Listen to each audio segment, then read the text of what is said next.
الحمد للہ رب العالمین والصلاة والسلام علی الانبیاء والمرسلین اعوذ باللہ من الشیطان الرجیم بسم اللہ الرحمن الرحیم رب اشرح لی صدری ویسر لی امری واحلل عقدۃ من لسانی یفقہوا قولی واجعل لی وزیرا من اہلی۔ محترم سامعین، السلام علیکم ورحمۃ اللہ وبرکاتہ۔ الحمدللہ، قرآن پاک کا مطالعہ ہمارا جاری ہے۔ سورہ بقرہ کی آیت نمبر 263 تک ہم پڑھ چکے ہیں۔ آج انشاءاللہ آیت نمبر 264، 265 اور 266 پڑھیں گے۔ آج کی آیت اہم آیت ہے، یا ایھا الذین آمنوا سے شروع ہوتی ہے۔ دیکھتے ہیں اللہ تعالیٰ نے ہمیں مخاطب کر کے کیا حکم ارشاد فرمایا ہے۔ اعوذ باللہ من الشیطان الرجیم، بسم اللہ الرحمن الرحیم۔ یا ایھا الذین آمنوا، اے ایمان والو، اے ایمان کے دعوے دارو، جو لوگ بھی اپنے آپ کو ایماندار کہتے ہیں، مسلمان سمجھتے ہیں، اللہ کا فرما بردار سمجھتے ہیں، ان سے اللہ تعالیٰ مخاطب ہے۔ فرما رہا ہے لا تبطلوا صدقاتکم بالمن والاذی، مت باطل کرو، مت ضائع کرو اپنے صدقات کو احسان جتا کے اور تکلیف پہنچا کے۔ یعنی کہ جو بھی چیز آپ نے صدقہ کی ہے، صدقے کا بھی تھوڑا سا مفہوم یہاں پہ سمجھ لیں۔ صدقے کا مفہوم ایک بڑا وسیع مفہوم ہے۔ حدیث کے اندر تو ان چیزوں کو بھی، یعنی کسی کو مسکرا کے دیکھ لینا، اس کو بھی صدقہ کہا گیا، کسی کے راستے سے پتھر ہٹا دینا، اس کو بھی صدقہ کہا گیا۔ یعنی کہ ایک اگر مختصر ہم اس کو سمجھنے کی کوشش کریں تو گویا کہ ہر وہ چیز جو ہم کسی کے لیے بھی کرتے ہیں اور اس کا بدلہ ہم اللہ سے چاہتے ہیں، کسی کا ہم کام آتے ہیں، کسی کے راستے سے ہم نے پتھر بھی ہٹا دیا، کسی کو مسکرا کے بھی دیکھ لیا، اور اس کا بدلہ ہم اس شخص سے نہیں چاہتے جس کے لیے ہم وہ کام کر رہے ہیں۔ ہمارا مقصد کوئی اس کی توجہ حاصل کرنا، اس سے کوئی ریٹرن حاصل کرنا، کوئی بھی اس سے فائدہ اٹھانا ہمارا مقصد نہیں ہے۔ ہم خالصاً بے لوس، بالکل بے غرض ہو کر ہم خالصاً اللہ کی رضا کے لیے کوئی بھی نیکی کسی کے ساتھ کرتے ہیں تو وہ صدقہ تصور کی جاتی ہے کہ ہم نے وہ صدقہ کر دیا، یعنی کہ اس کا اگر ہمیں کوئی بدلہ اس شخص سے نہیں چاہیے جس کے لیے ہم کام کر رہے ہیں، ہمیں اس کا بدلہ صرف اللہ سے چاہیے، اللہ ہم سے راضی ہو جائے، بس یہی ہمارے لیے کافی ہے۔ وہ ہر وہ چیز وہ صدقے میں شمار ہو جاتی ہے۔ صدقہ کئی مقام پہ ایسا، یعنی کہ بڑے وہ بھی سمجھی جاتی ہے، اس کو ایک طرح کی حقیر چیز بھی سمجھا جاتا ہے۔ انسان کہتے ہیں میں صدقہ نہیں لیتا، اب صدقہ نہ لینے سے مراد اگر کسی نے اس کو مسکرا کے بھی دیکھ لیا، اس کو بھی صدقہ کہا گیا، تو انسان یہ تو نہیں کہے کہ آپ مجھے مسکرا کے نہ دیکھو، میں صدقہ نہیں لیتا۔ صدقہ نہ لینے کے جو بات کہی جاتی ہے وہ اصل میں اس لحاظ سے کی جاتی ہے کہ کسی کی ہم مالی مدد کر رہے ہیں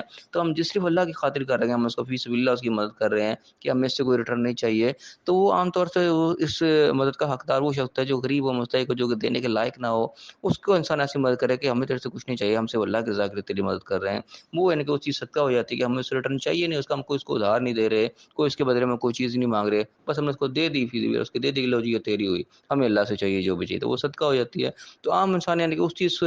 منع کرتے کہ میں وہ مستحق نہیں ہوں کہ تم مجھے کوئی چیز ایسی دے دو، مجھے اللہ تعالیٰ نے طاقت دی ہے، میں خود اس کو خرید سکتا ہوں یا خود اس کے لیے اپنے لیے کام کر سکتا ہوں، تو وہ چیز سے روکتا ہے کہ مجھے صدقہ نہیں چاہیے، میں صدقہ نہیں لیتا۔ گویا کہ یہ کسی اور کا حق ہے، میرا حق نہیں ہے کہ اس کو دیا جائے جو کہ اس کا مستحق ہے، جو کہ باقی اس لائق نہیں ہے کہ وہ اس چیز کو لے سکے خود، تو تم اس کی مدد کر رہے ہو اللہ کی رضا کے لیے، تو وہ تم اس کا صدقہ کرے، اس کا مستحق وہ ہے، میں اس کا مستحق نہیں ہوں۔ جو منع کہتے ہیں کہ اس کے پیچھے یہ ایک وہ مینٹالٹی ہوتی ہے کہ میں وہ اس درجے میں نہیں ہوں کہ میں تم سے اس طریقے سے صدقہ لے لوں کہ وہ ٹھیک ہے تم اللہ کی خاطر خدا واسطے کر تم مجھے دے دو، تو وہ انسان منع کرتا ہے، وہ یہ چیز ہوتی ہے کہ وہ اس کا مستحق نہیں ہوتا، وہ کسی کا حق جو ہے وہ انسان کو نہیں لینا چاہیے، وہ جس کا حق ہے جو مستحق اس کو ہی جانا چاہیے۔ تو اس لحاظ سے صدقے کو منع بھی کیا جاتا ہے کہ جی میں صدقہ نہیں لیتا۔ تو یہ یعنی کہ تھوڑی سی سمجھنے لائق چیز ہے کہ ہر وہ چیز بہرحال جو کہ ہم اللہ کی رضا کی خاطر کسی کے لیے بھی کوئی کام آ رہے ہیں، کسی کو ہم نے کوئی چیز بتا دی، کسی کو سڑک پار کرا دی، کسی راستے سے کوئی چیز ہٹا دی، کسی کے دکھ میں کام آ گئے، تکلیف میں کام آ گئے، اور بے لوثم اس کے کام ہے، اس سے ریٹرن ہمیں کوئی نہیں چاہیے، تو ہر چیز صدقے کے اندر وہ چلی جاتی ہے۔ تو یہاں پہ اللہ تعالیٰ اسی کو کہہ رہا ہے کہ جو بھی تم چیز صدقہ کر رہے ہو، جو کام تم اللہ کی خاطر کر رہے ہو، تو اس کو تم ضائع نہ کرو کہ تم نے اس کا کوئی احسان جتا دیا، احسان جتا دیا، کوئی تکلیف پہنچا دی، کوئی کہ تم نے ایک قسم کا اس کا احساس دلا دیا کہ دیکھو میں نے تیرے ساتھ یہ کام کیا تھا، تو اب تم اس سے کوئی نہ کوئی ریٹرن لینا چاہ رہے ہو قسم کا، تو وہ سمجھو کہ تمہارے صدقہ جو تھا، تمہاری وہ نیکی تھی، وہ ضائع ہو گئی، خراب ہو گئی، برباد ہو گئی، اب اس کا تمہیں کچھ نہیں ملنے لگا۔ تو یہاں پہ اللہ تعالیٰ اس چیز سے ہمیں روک رہا ہے کہ اپنے صدقہ جو تم نے دیے ہیں، جو بھی تم نے نیکیاں کی ہیں کسی کے ساتھ، اس کو تم ضائع مت کر بیٹھو اس چیز کہ تم اس کو کوئی تکلیف پہنچا دو، کوئی احسان جتلا دو اس کے اوپر، ایسا کوئی بھی کام کیا تو وہ برباد ہو گئی، ضائع ہو گئی، باطل ہو گئی۔ اب فرمایا کل لذی، اب اللہ تعالیٰ نے مثال بھی دی کہ کل لذی وہ ہو گیا ایسا شخص ینفق مالہ رعاء الناس، جو کہ مال اپنا خرچ کرتا ہے صرف لوگوں کو دکھانے کے لیے، ولا یؤمن باللہ والیوم الاخر، اس کا اللہ پر کوئی ایمان نہیں، آخرت کے دن پر کوئی ایمان نہیں ہے۔ یعنی کہ جو اس نے مال خرچ کیا، کسی کے بھی جو کام آیا، وہ صرف لوگوں کو دکھانے کے لیے آ گیا کہ لوگوں کو پتہ لے جی ہاں اس نے کام کیا ہے، یہ جو ہے کام آ رہا ہے لوگوں کے،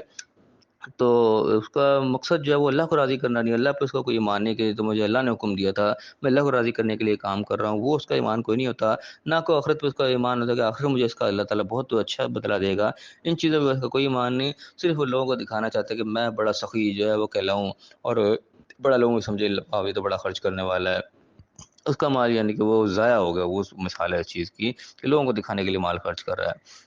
اس کے بعد فرمایا کہ مثال ایسی چیز کی ہے جو تم نے اس کے لیے خرچ کیا ہے، اللہ نے بتایا فمثلہ، اس کی مثال ایسی ہے کمثل صفوان ہے، جیسے ایک چٹان ہے، بالکل چٹیل ہے چٹان، علیہ تراب، اس کے اوپر کوئی مٹی آ گئی، تھوڑی سی گرد جمع ہو گئی ہے، جیسے وہ تم نے کام کیا تھا وہ ایسے گرد سی جمع کر لی تم نے بس ایک، فاصابہ وابل، تو اس کے بعد ایک زور کا می برسا، فترکہ صلدا، پھر کوئی چٹان کا چٹان ہی کر دیا۔ وہ چیز تھی یعنی کہ اندر سے تم نے جو نیت سے خرچ کیا تھا وہ نیت ایک بالکل چٹیل چٹان کی طرح تھی، اس کے اندر کوئی چیز نہیں تھی، بس تم نے جو خرچ کیا بظاہر دکھانے کے لیے، وہ بظاہر لوگوں کو ایک نیکی نظر آئی، ہاں جی کوئی نیکی کی ہے اس نے، وہ سو گرد و غبار کی طرح نظر آئی، جیسے چٹان کے اوپر گرد غبار پڑ گئی، تھوڑی سی مٹی آگے پڑ گئی، جیسے ہی وہ پانی اس کے اوپر پڑا وہ بالکل صاف کے صاف ہو گئے۔ تو وہی بات جو آپ نے جتایا، جیسے ہی آپ نے اس کو تکلیف پہنچائی، وہ بالکل اس بارش کی طرف بالکل چٹیل کر دیا گیا کہ آپ نے کوئی کیا ہی نہیں، کوئی نیکی کی ہی نہیں تھی وہاں پہ، وہ ایسا حال ہو جاتا ہے، اس طریقے سے وہ ضائع ہو جاتی ہے، گویا کہ اس کا کوئی وجود ہی نہیں تھا۔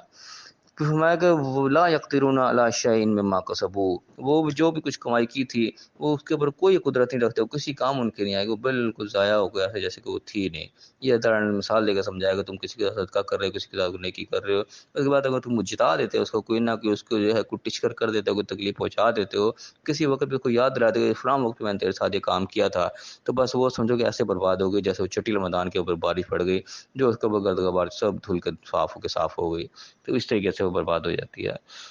ہمارا واللہ لا یہدی قوم الکافرین، تو اللہ تعالیٰ ناشکر ہے لوگوں کو جو ہے پھر وہ ہدایت نہیں دیتا ہے، اللہ تعالیٰ نے کھول کے بتا دیا، تم پھر بھی اسی حرکت میں لگے رہو گے، پھر بھی وہی ناشکری کرتے رہو گے، تو ذرا پھر ہدایت سے محروم ہو جاؤ گے۔ ہدایت تو اللہ نے تمہیں دے دی، اس کے اوپر نہیں چلو گے تو ذرا پھر گمراہی ہوگی۔ پھر ہدایت کا مقصد یہ ہے کہ تو بتا دیا، راستہ دکھلا دیا، اس طریقے سے چلنا ہے تم نے، اب تمہارا کام اس طریقے سے چلو تو آگے مزید ہدایت پہ ہدایت ملتی چلی جائے گی۔ جب پہلے تم نے اس راستے کو چھوڑ دیا، اس ہدایت کو تم چلے نہیں، اس راستے کے اوپر آئے نہیں، آگے اللہ تعالیٰ کہاں سے ہدایت دے گا؟ آگے طرف ہدایت پر نہیں ملے گا، تم گمراہی کی طرف ہی پھر جاؤ گے۔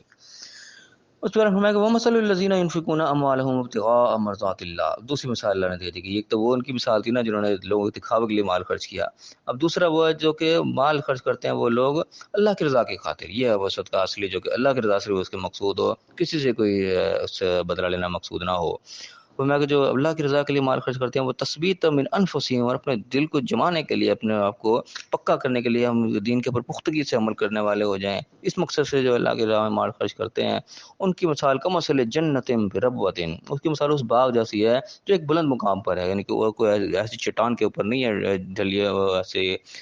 یعنی کہ کہنا چاہیے ڈھلواں قسم کی جو بارش ہو صاحب کو بہا کے لے جائے، نہیں، ایک بلند مقام پر، ایک مضبوط مقام کے اوپر موجود ہے۔ اصابها وابل فآتت اکلها ضعفین، جب اس کے اوپر بارش برستی ہے تو اس کا پھل اور ڈبل ہو جاتا ہے، یعنی کہ وہاں جو بارش برسی تھی وہ سارا کوئی بہا کے لگی، وہ بالکل ہی چٹیل میدان ہو گیا، لیکن اس کی حالت ہے کہ جب بارش تیز آتی ہے اس کا پھل اور دگنا ہو جاتا ہے، مزید اس کے اندر برکت پڑ جاتی ہے۔ فَإِن لَمْ يُصِبْهَا وَابِلٌ، تیز جب بارش نہ بھی آئے، فَطَلٌّ، تو ہلکی سی پھوار یا ہلکی سی بوندیاں بھی وہ بھی اس کے لیے کافی ہو جاتی ہیں، کیونکہ وہ فائدے ہی فائدے میں ہے، اس کا کوئی نقصان نہیں ہے۔